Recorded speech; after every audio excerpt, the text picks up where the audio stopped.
Well, hello, beauties. Today I'm here to talk about decluttering.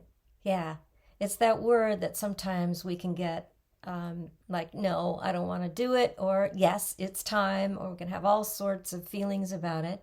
But I don't know about you, but I need to be motivated to do it. I want to declutter my home, my surroundings, even sometimes the car. I need to be motivated. And even then, when I get that urge, then it takes me a while to build up to it. I don't know. It's something, there's resistance there, right? And I think it's because we don't want to let anything go. Even if it's something that's not usable, that nobody else would want either, right? So let's just get into it a little bit about this whole idea of clutter clearing. And as I've been listening to some fellow authors recently, the idea of actually minimalism, like if you ever go away, like maybe you are at an Airbnb or a VRBO, and you don't bring your whole house with you, right? And you find out how little you really need to enjoy your life. You can still, I am fortunate to bring my work along. If I am, I can do my Zoom coaching from anywhere for anybody anywhere in the world. It's really amazing. It's part of why I wanted to do this kind of work. Um, the benefits of actually, helping others is way outweighed that. But I just wanted to kind of look at this idea of stuff that we always have around us. And, it can be a motivation, particularly at this time of year during seasonal changes. Depending on where you live in the world, you're going into the warmer weather or the cold, we're shifting and we need to shift the closets around, right? And you get in there and you go, I did not wear this. I don't know if you've done that trick where you turn the hanger around and instead of hanging it from the bar like normal, you switch it around backwards. And so when you shift your closet out again, if it's still hanging like that, it's like, okay, this has got to go. I did not use this. And you look at it again and say, well, perhaps it's the thing that I always have around for holiday time. It's red. Well, maybe you still keep it because you have worn it the year before. But a lot of times it's like, nope, it's time for this to go. I didn't really want to wear it. So how can we change this, right? Let's just give it to someone, put it in the donation pile, or put it in the throw it away pile. You can keep it for later and store it for later. Have those different stacks of things, right? And just clear the space so that it is the law of attraction, the law of the universe. You need to create space for anything new to come in. And then one of the things I learned way back from Oprah about closet clearing was that she had her closet redone, which is okay. We know it's the size of our bedroom, but the woman who helped her with that to get it all organized said, okay, now you have to get rid of things. And she said, no, I don't want to. But if you take the little rule of thumb she gave her, for every new thing that you purchase, something old has to go. If you're putting away new things, regardless of where it is in your house, but especially in your closet, the shoes, take out something that you can get rid of. Leave space for more new to come in. It's very cathartic to get into the habit of doing that. Now, I got to tell you, I have often just gotten rid of the old t-shirt that I wear to work out or, clean house in, right? But just do something and you'll see how things will start moving for you. But that's whole idea also can happen when you move from one house to another. Maybe you're downsizing. Maybe you're really downsizing like I did when my late husband became ill and there was a lot going on where I needed to really be closer to him and the home he was in and also to work. So, there are reasons for doing things, but there can also just be this idea of let me open up space for what new can come in. And so it's the same with our inner home. It's that space that I call the house of you. And if you've read my book or you're in it or you're about to, if you haven't, grab it, The Woo Woo Way. I use that whole analogy of renovating a house. and starting with the foundation, inspecting and looking around and what's packed in the basement and what's behind those floorboards and in the, the secret places. And so I want us to just really kind of look at that. Look at what do you have within you that's blocking you from doing the things that you want to do, becoming the person you want to be, reigniting your energy, reclaiming your inner power, all those things that I talk about and teach. What's inside? Let's look inward at like beliefs. What are the beliefs that you've carried since you were young? Those program beliefs from your family paradigm, where you grew up, educators and preachers and politics, all of it, society. What do we hold on to that might be limiting us? We call them limiting beliefs for a reason. So what's there that where you say, oh, I shouldn't do that, or I should have done that, should have everywhere, or I can't, that's not appropriate, I'm too much for people, or I'm not enough. I'm not smart enough, thin enough, pretty enough. All of those things, right, can come into play that are with us, that stop us. So just take a look at that. Where is it that you really want to be? So many of the women I speak to say, I'm not where I thought I would be. I thought things would be different, and I kind of feel stuck. Well, what do you think is making you stuck? And look at patterns, behaviors, repetitive circumstances, people that come into your life, those patterns. What are you seeing repeat in your life? You're like, why does this keep happening? Why do I keep drawing this to me, right? What is going on? Take a look at that. And how does that show up in your life? How does it show up in your health, your wellness, your weight? Are there, specific issues with pain or illness and debilitating things? Or, are you actually underweight because you're so hyper tense and so much stress in your life? Or are you unable to control your cravings and emotional eating and building a wall around you with weight? What's going on there? And I know you have tried many things, right? And you're still feeling stuck around it, and you're getting frustrated and anxious about this.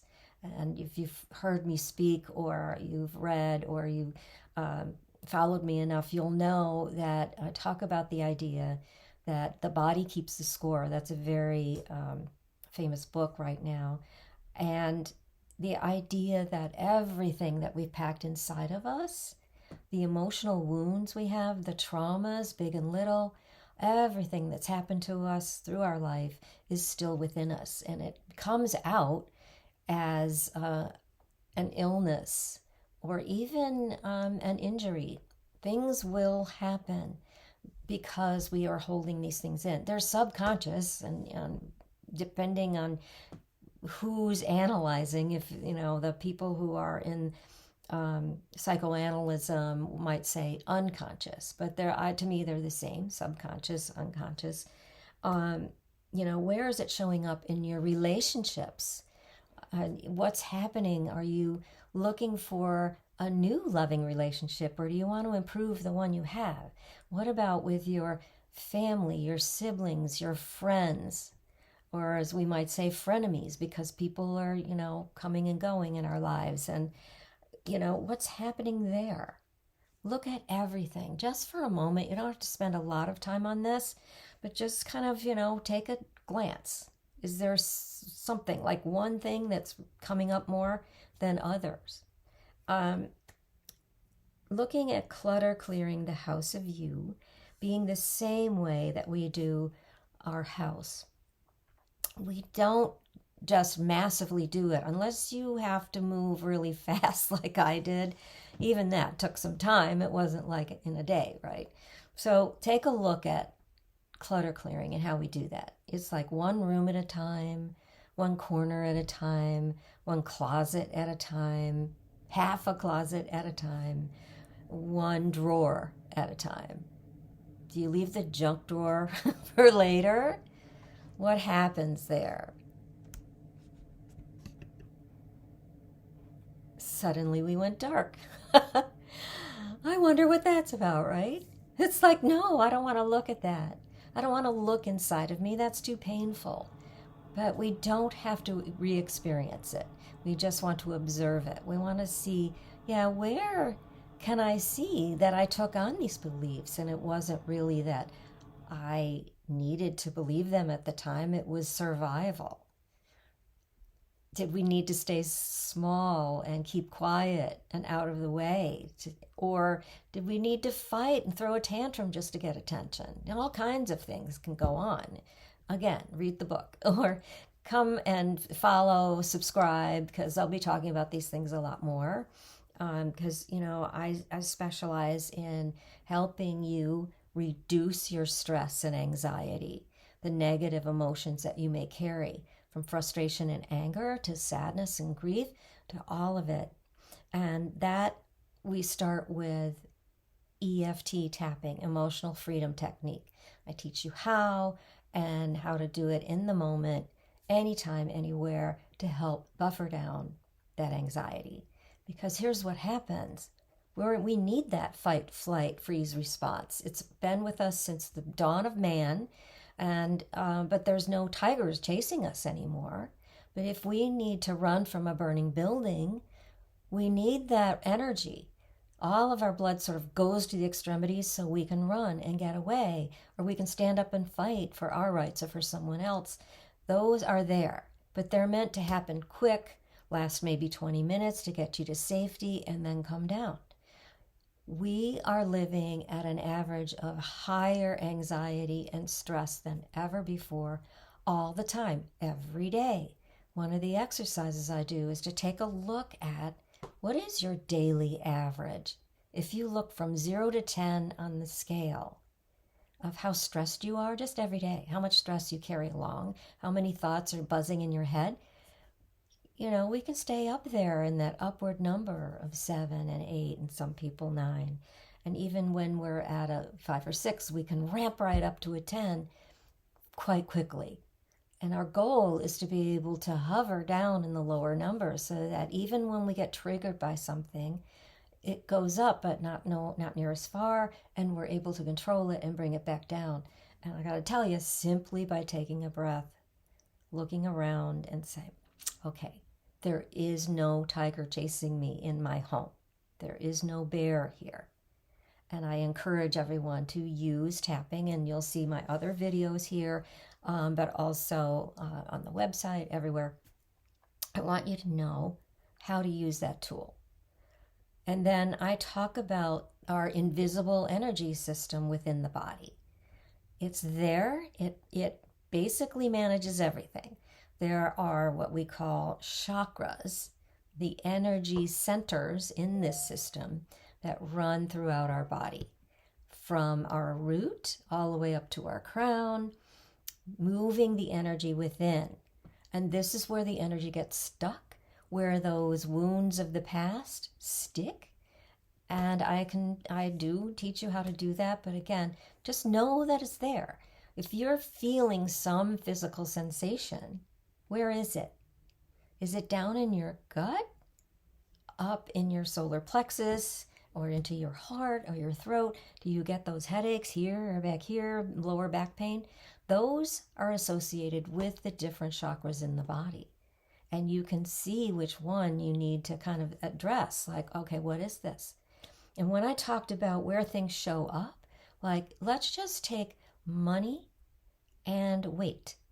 They are both in the same place around our safety and security in the first chakra, your foundation. So just for today, let's just take a look at that. Let's take a look at how safe we feel in our relationships. Is it safe for us to stand up and speak up, or do we shrink back? Or, what's going on there? Just take a look at what new habit can help you feel more safe. What can you do? So I'm going to say gravitate to tapping, breathing, using meditation, And journaling, writing is so powerful, and chakra balancing. Now, the other specialty I have within the chakras is teaching you about your shadow. The shadow part of you, there's lots of names for it. I talk about those in my book and in my upcoming new book. That might be a while because I just started it. But the idea that we have within us, this part of us that we don't want to recognize, we don't like, it's the piece of us that we really don't want to see. Is where the negative emotions live, but also where a lot of good things live that we're not letting out because we don't think we should, or it's not appropriate. So there's lots of stuff there. And I want you to just kind of start to recognize that there are things within us that we can take a look at. There's a new concept that I just read about, and forgive me, I didn't write the name down, but I'm sure you may have heard of doing a gratitude journal, right? Or not, maybe you don't even write them down, but picking 3 things at the end of your day that you're grateful for. And, writing them down is really great. Just looking at tiny little things up to the big things, right? My partner Ray and I do this at dinner before we start to eat. We toast usually our water, sometimes a glass of wine or beer, but we'll look for the thing that during the day was a good thing. And we look for the little tiny things, because if we start out all the time with what we're grateful for, we can kind of get repetitive about, the people in our lives and the things that we have. So if we look daily at what are the little things that we can be grateful for. And I want to just say right now, I am so grateful for you, that you are here, that you're a part of my community. And I'm so grateful that you spread the word for me and that you're a part of this. So look at those ways. But here's the thing that I just discovered. And, I do it in a different way, I realized. But this person called it her worry journal. And she writes down 3 things that she's worried about at the end of the day. She said she doesn't always do it, but when she's trying to do gratitude and her mind is just filled with these other things, it's kind of like, oh, I've got to do this, I've got to do that, and oh, this happened today and I'm so upset. So just take a moment to look at that. Just pick 3. Now, if you've got a litany, it's okay, write them down. I would like to take that a step further and have you read it out loud or to yourself and tap through it. Read it and go, oh my God, I have so much to do. Look at this. I really should have never said that today. Oh God, I've got to take care of that. And oh, the bills are due. Whatever is there, it's what I teach you about tapping on what's in your head, not avoiding negativity, to actually voice it. Then you can move it and clear it. And only then, if you want to, if you feel the shift, you can voice the positive things. And most of the time, if you're doing that, it's more like, well, I'm open to feeling better. I'm open to accepting this in me. Or I'm open to being worthy, right? All of those, whatever is coming up for you. I just wanted to touch on those a bit, and I feel like I'm rambling. So please comment here, come to my website, and follow me there on social media. Subscribe so that you stay in tune, because I want to dive deeper into how to use tapping, for especially for stress, how we can identify the energy in our chakras, and how to find the gift that the shadow has for you, because every shadow comes with a gift.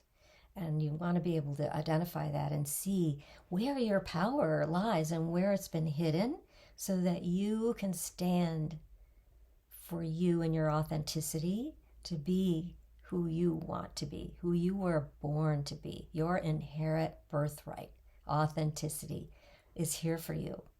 So I want you to be sure to get my book, and it's on Amazon, The Woo Woo Way, Unblock Your Chakras and Transform Your Life. But come to the website. There's a lot of information there. I have a whole page. It's called book.